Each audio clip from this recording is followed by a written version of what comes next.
Welcome to News Today. We are live on DSTV channel 421 and GoTV channel 144.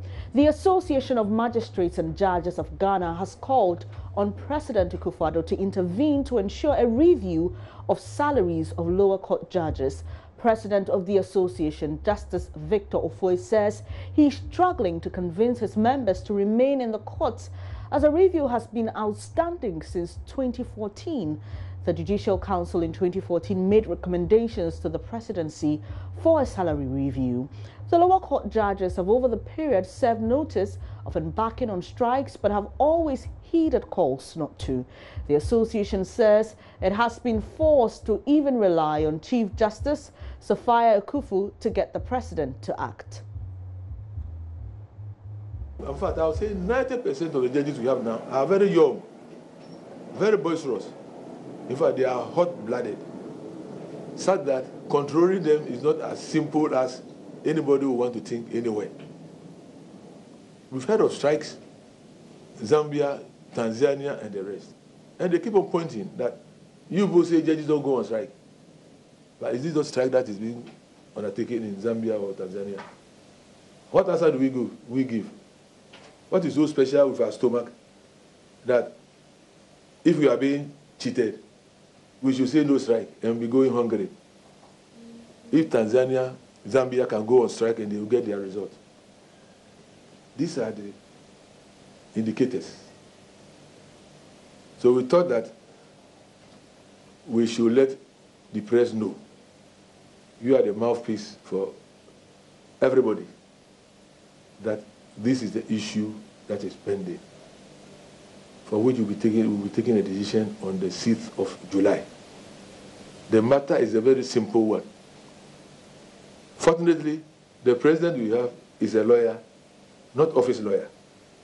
He's a lawyer who's been practicing before some of us were in the primary school. In practicing in our courts in Ghana, he knows what it means to be in court. He knows what judges go through. So we expect that solution to come from the president as quickly as possible. It's a simple matter of review salaries that should have been given to them years back, and then pay them the attendant arrears. That is all that we've been calling for all this number of years.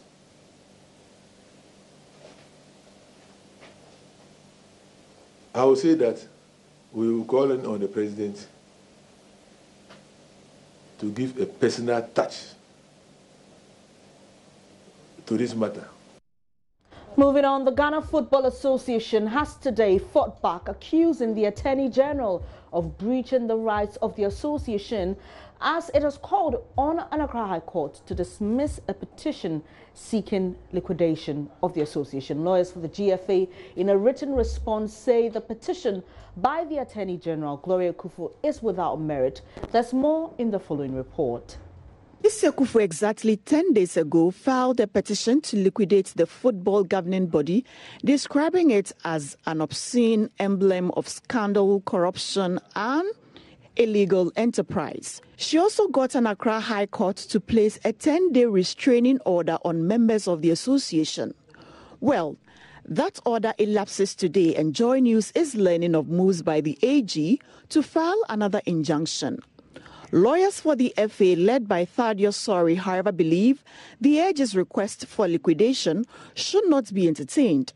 Lawyer Sori, in a 16-page response, argues there is no public interest at stake that requires the intervention of the AG to protect it. They maintain the GFA is a private entity formed by individuals with the aim of promoting the sport among themselves and the public at large. They further state that the association is not run with public funds and that the only use of public funds has to do with the national team, which is owned by the nation and not the GFA. On claims the public has an interest in football, lawyers for the GFA contend it amounts simply to emotional attachment and does not grant anyone a legal right to determine what the private entity does. It will be recalled that the petition by the AG hinged largely on a documentary by investigative journalist Anas Armayao Anas, detailing alleged instances of corruption in Ghana football. Lawyers for the FA argue the documentary is not evidence of crime against any official of the GFA, including the former GFA president Kwesi Nyantakyi. Well, a group known as Women Football Clubs in Ghana Showers has also petitioned President Akufo-Addo, impressing on him not to dissolve the GFA. I'll bring you extracts of that petition, and is actually sent to the Minister in charge of Gender, Children and Social Protection, copied the Chief Justice, Women Caucus in preliminary Select Committee on Sports. I'm sure it may have to be parliamentary, and the 2-4 or say to 2 and the Ministry of Youth and Sports, as well as other ministries. Now, the petitioners, namely Ampim Dakwa Ladies Football Club, Techiman Prisons Ladies Football Club, Sunyane Northern Ladies Football Club, Tamale, and a couple of other clubs are named there as the petitioners. And, well, they play the Women's Premier League and Division 1 League in Ghana. Now, they claim they are acting per their respective chief executive officers that the said clubs urgently require your assistance in the Ghana Football Association and Government of Ghana saga so as to avoid any sanctions from FIFA. The petitioners state that ladies football is now gaining recognition in Ghana, and same is currently being developed in all parts of the country. The petitioners also state that the owners of these teams find it difficult to run the financial affairs of the team due to the fact that no gate proceeds is taken when they are playing, and there's lack of sponsorship, among other difficulties.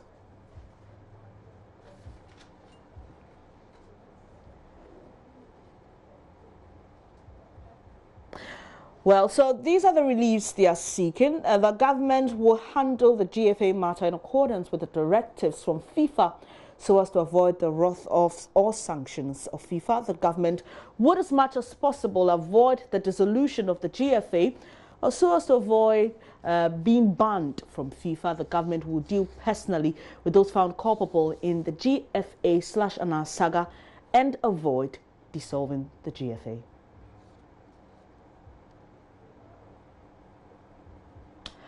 Away from that, senior and junior staff local unions of the Ghana Ports and Harbours Authority have apologized to the board chair of the authority, Mr. Peter McMenu. It will be recalled a couple of weeks ago, the staff union held a press conference accusing Mr. McMenu of awarding contracts to companies belonging to his wife. The union also alleged that he was breaching procurement processes for his personal benefit. They further impressed on the president to dismiss him. But Mr. McMenu has since described the allegations as lies. In a press conference today, chairman of the senior staff union of the Ghana Ports and Harbours Authority, John Asef, told newsmen they unreservedly apologized to the chairman for the allegations, explaining they failed to do their checks. Statement of the senior and junior staff local unions of Ghana Ports and Harbours Authority, GPHA, in Tema and Takrade, presented at their press conference on the 22nd of June 2018. Gentlemen and ladies of the media, on the 24th of May 2018, we invited you to our press conference held at the Junior Staff Clubhouse in Takrade.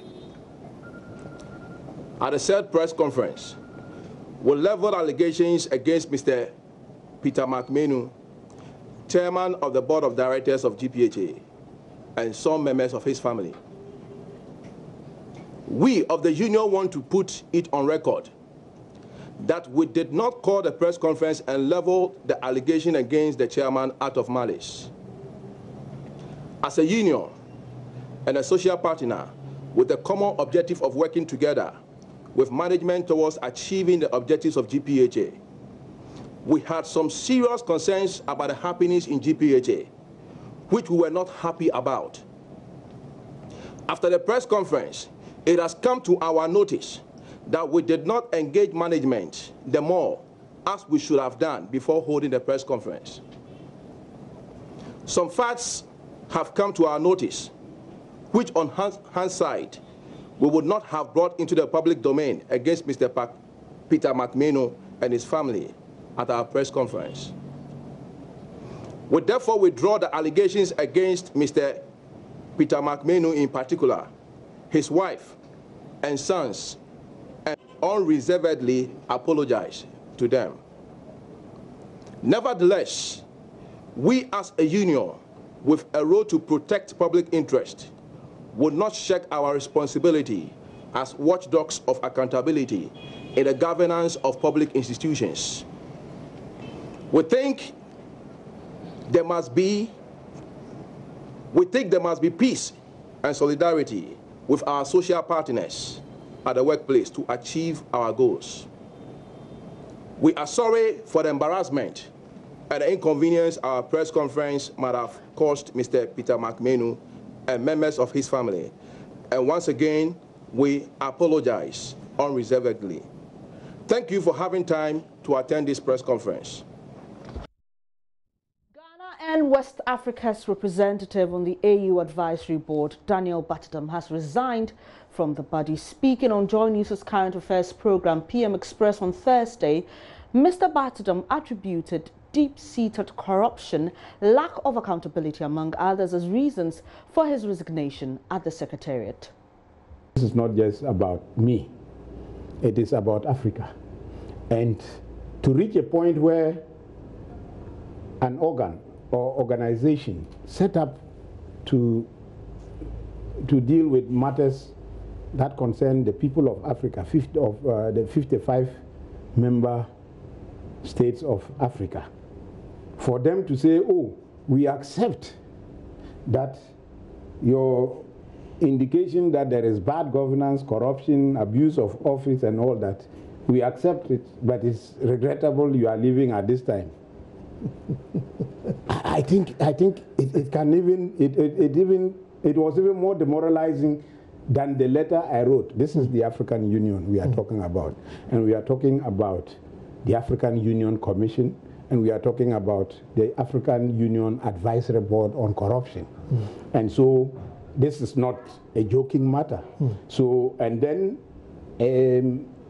I gave reasons because, to be honest with you, and I want this to be like the conversation we usually have, an honest one. My resignation letter was a desperate call for action. And I had a discussion with some of my colleagues, including the chair of the board, and said, look, perhaps it's time for someone to throw something at these people and say, no, you either do something or we are leaving, we are gone. And they took it and said, well, we cannot do anything, maybe you should go.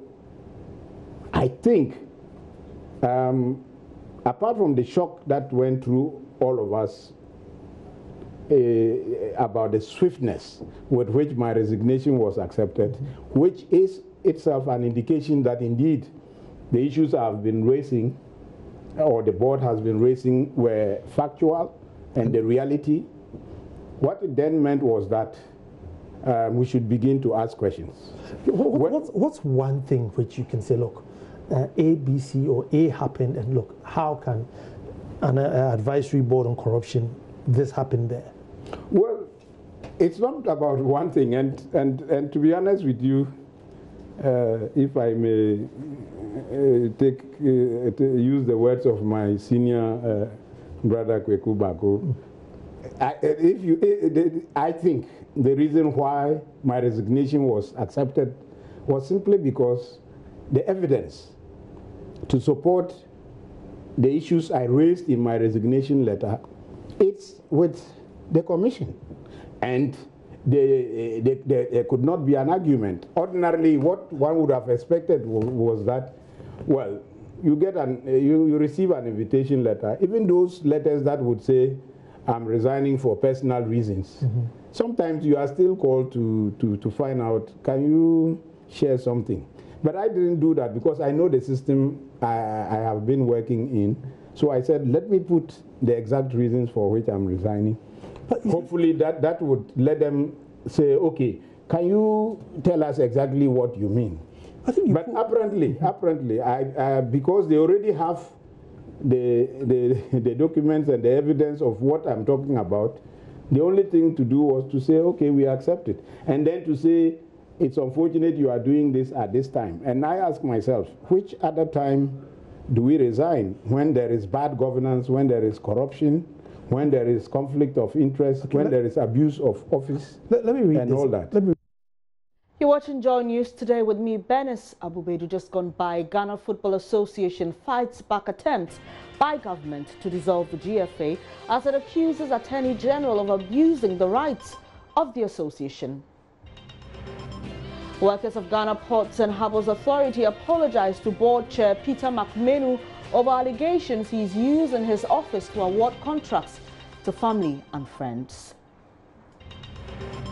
And still to come, one constituency, one bus promise is not a 419 scam. The buses are currently at the ports waiting to be cleared. That's the assurance from the NPP's national chairman aspirant, Freddie Boakye, to party supporters. Meanwhile, later on Joy News Agenda on Zongo development, we take you to the Upper West region where residents of Zongo are highly expectant of more job creation for the youth and compensation for persons who lost their homes during a demolition by the Municipal Assembly. We'll bring you those details shortly.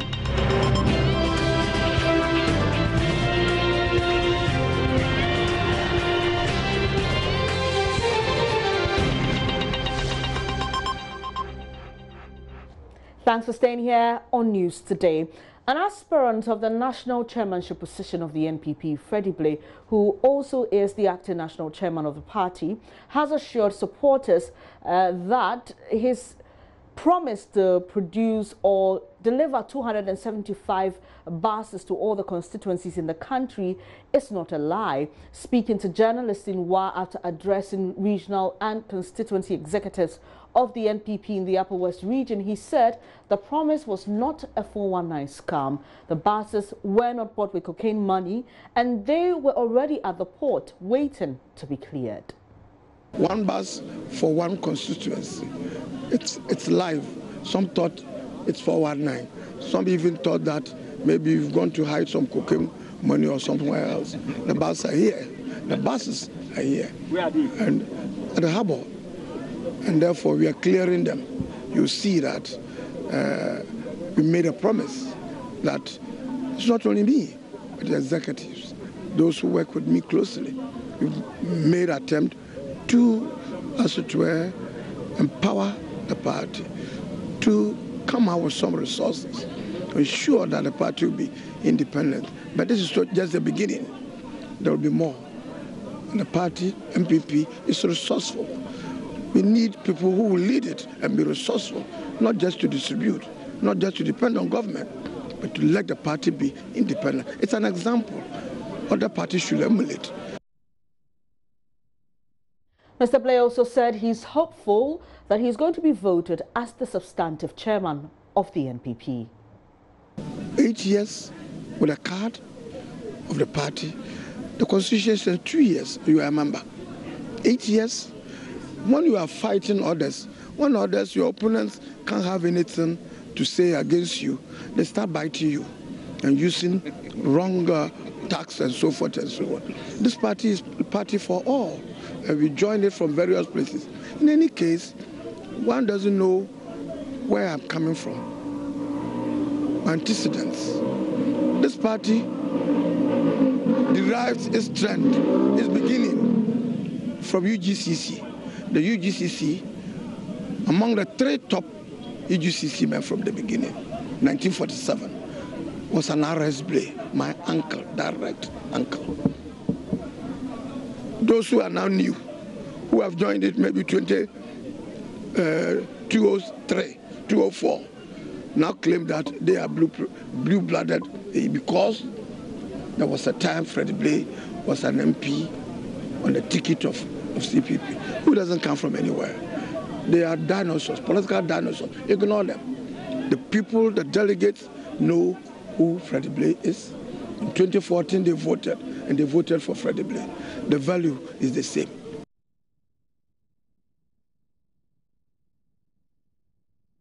Stay in the Upper West region, residents of Zongo have high hopes ahead of the implementation of the Zongo Development Project. A Zongo Development Fund established by this government is to address key challenges in Zongo communities, while some residents want government to create more employment opportunities for the youth. Others are demanding compensation after their homes were demolished by the Wa Municipal Assembly. Joy News' Upper West correspondent Rafiq Salam reports. Apart from the 4 recognized indigenous Wala sects in the Wa municipality, there are 8 other ethnic groups that are settled here, meaning the over 200,000 populace of Wa has 12 recognized ethnic groups. Going by the custom and tradition of the people of Wa, anytime residents of the community have anything to share, it is done based on these recognized and identified sections. Located at the southwestern end of Wa and close to Kabanye and Sokwairi is Wa Zongo, one of the recognized 12 sects in the Wa municipality. The over 15,000 residents here are battling with insurmountable conditions, lack of access roads and houses, and above all, unemployment. With the establishment of the Zongo Development Fund by the government, the expectations of residents here are as high as that of the minaret of the Wa Central Mosque. I have come to this boys' camp known as the Town Gaza City, located at Ponhuiri. They have a membership of 25, but only 5 were present when we arrived there. The names of all 25 members are written on this brick wall with an empowering multicolored paint. We were introduced to members of the camp by their youngest member, who is just 18 years of age. This is Obe the Kamofe allegation man. My name is Skipper from Zitown Gaza City. Many of them are basic school dropout and are unemployed. The few that attempted to start businesses collapsed after a few months. 22-year-old Amadou Subur is one of them. I was doing some kind of business like selling playing shares, boxes and other things. Like now I ran into bankruptcy and I've stopped my work. Yeah, so that's the reason why I'm unemployed right now. Subur thinks that if the Zongo Development Fund is disbursed well in the community, it will help out the crime rate in the area.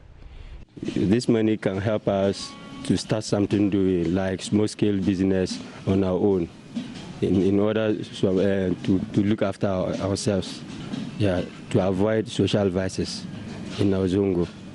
You learned that criminal activities is on the rise? Yeah, it's on the rise in Zongo communities because of unable to employ these people, like my colleagues over there. Yeah, that's it. The dominant work here is blacksmithing. Most of the young men who are engaged in it had hopes that with the establishment of the Zongo Development Fund, they will have money to increase production of farm inputs. It seems 32-year-old Abdul Razak Isaku and colleagues will have to wait a little bit longer, probably for next farming season. This government, one of their policies is planting for food and jobs, and the government need me as well as I need them to improve in the working materials for the farming season. They have been coming back. The only thing is they are not seeing the quantity they want to buy. The quantity they want to buy, they are not seeing, but they have been coming one by one. But they are not seeing the quantity because we don't have any support from anywhere. We can't just do it plenty for them to do their work. The Wa Municipal Assembly 3 years ago and its plan to create access roads here demolished some structures in this Zongo. 3 years after the self-demolition exercise, the site remains a symbol of the haphazard planning by the assembly, yet residents still remain displaced. The men did not lose their houses. Some lost their wives through divorce. Abdul Rashid Suleimana is the assemblyman for Sokwairi electoral area. I could say it was not done appropriately because we needed the people to be engaged. We talked to them at least where they need compensation or somehow something to rely on so that they can rent houses elsewhere to live in could have been better because that was not done. Event and wedding planner Abdul Rashid Ahmed Anata sells rice on the shoulders of the road. He has been selling this rice here for a few years. But what they have punished us to demolish our houses for road, which we did. The work we are doing is menial and we earn very little and cannot put up new houses. Because of the demolition, some of our wives divorced us. What we think they should have done is to create a good drainage system for us to save us from the insanitary conditions. We don't have gutters. We are now confused. We don't know what the assembly want us to do now.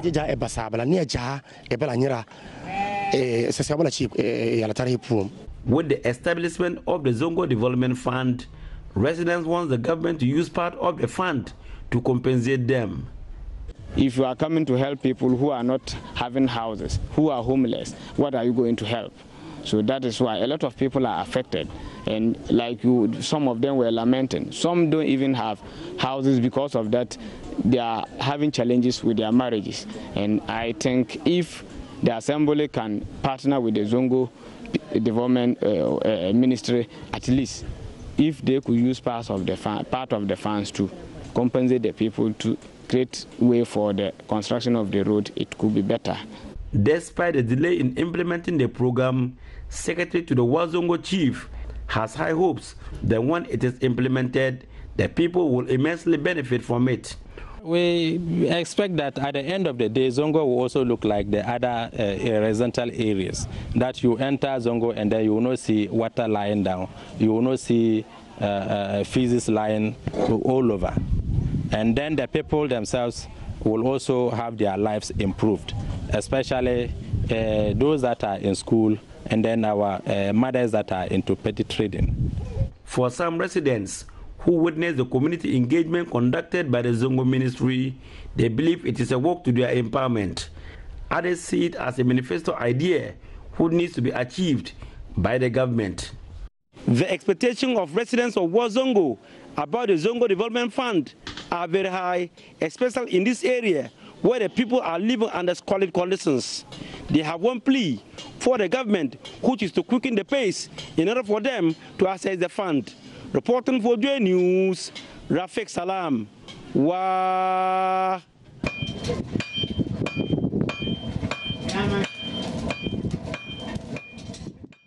It's a Friday and it's okay to do some light-hearted stories. You probably have a friend or know someone who is a selfie addict and can't go a day without not one, but a couple of selfies. The picture-taking format has become so trendy, even the older folks are using it. Now, many countries and people claim to be the originators of the word selfie or the picture-taking format. Well, according to the Telegraph, selfie was named 2013 Word of the Year by Oxford Dictionaries. Did you know that? Well, after its first known use was reviewed to be by an Australian describing a photograph taken while drunk, at a 21st birthday party. The publisher also says the dictionary editor said selfie was first used in September 2002 to describe a photograph in a forum posting on the website of ABC, a public broadcaster. Enough of the history. One issue with selfies, though, is how bad or well they are taken. Kobe Nkrumah joins me to share some tips on how you can get the best from that front camera on your phone. Kobe, so it's widely believed or worldwide believed that selfies were first taken in 1839. Well, that was for scientific purposes. Fast forward to today, it's so trendy, there's even a day to celebrate it. Any tips on how to get the best selfies ever? You know, anytime I see a person's selfie and it's cloudy, first thing I say, did you forget to clean your camera? And they're like, clean my camera? What do you mean by that? You know, everybody goes like, oh, my phone's camera is not taking good pictures again. Just take a shirt and just clean the lens just a little bit, you know, and you see how much your picture quality would improve, because we are in a tropical area, we sweat a lot, and that moisture gets on the screen, on the lens, and it, you know, blurs out the photos. Another thing, when people are taking pictures, the light is behind them. It's your face you're taking a picture of. Face the lights, take the selfie, you know? And then use natural lighting. I don't like flash photography because then it makes your face, you know, all the white spots A bit unnatural. Yeah, it's unnatural. Just get out there, get under the sun, or stand by a window, face the window, and take that selfie. Avoid putting your hand directly in front of the light, because then you have a shadow cast over your face. Imagine like that rectangle of your phone on your face. Not a very pretty sight. All right, and I'll let you continue, but just the pictures that are scrolling just is reminding me of something. Easy. So we've gone beyond selfies. Now we're taking what people call group fees. Yeah. So that's like taking selfies in a group. Any tips on how to get the best from that as well? Well, some of these tips are phone dependent. If you have some of these phones actually allow you to pan when you're taking a selfie, so it captures everyone. And if you don't have a selfie stick, is that almost like taking a panorama? It's almost like taking a panorama, almost. Thing is, it doesn't go all the way to one edge, and then it just gives you much space. Some phones also have a wide-angle camera. If you know what a wide-angle camera is, a lens that actually gives you a wider field of view, so you don't actually have to pan. You can take wider selfies with that. LG does most of those things with their phones, and then a lot of people end up stretching their hands like that, and they can't take the selfie because they can't reach the shutter button. Your volume button actually acts as a shutter button when you're taking pictures. Or if you're using a Samsung, you can just raise your hand, it detects it, and voila, oh taking a picture. Wow, that's nice. Yeah. Oh, I think I should get a Samsung. Yes, you should. But what about using a selfie stick, or some people just drop the camera and time it so they can get a good That's photo a brilliant view? one. I like that. You set the phone down, set a timer, and run up back and go and pose. But then that doesn't become a selfie; it becomes a whole photo. Okay, so with the subject, I mean, if I'm going to take a selfie of myself, what should I also do to make sure I get the best quality? Smile. I mean, there's nothing you could do better than smile. Okay. And not a fake smile, where, like smile, a natural smile. Okay. Or say something like, yes. Okay. I take a selfie. And there's also the chin principle, something about the chin. Yes.